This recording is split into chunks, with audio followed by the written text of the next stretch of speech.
Many of us have the habit of carrying a water bottle whenever we step out of the house. However, carrying such a big bottle can be really difficult and your hands could hurt.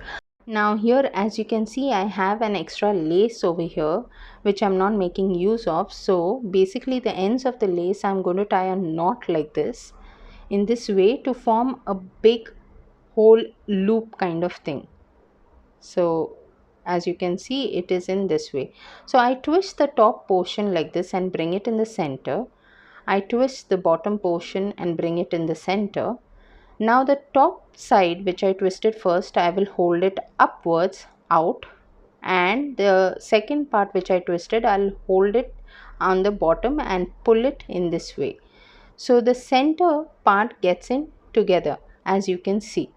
So once the center part gets in together, all you have to do is put this center portion of the knot over the bottle head in this way.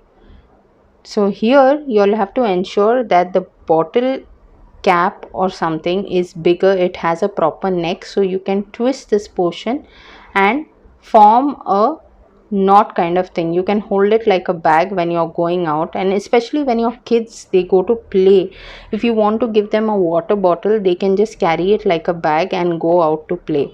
Interesting hack, na? Then what are you waiting for? Share it with others, leave your valuable comments, and for more of such hacks, do not forget to subscribe to Tip Lab. I'll see you next time. Bye.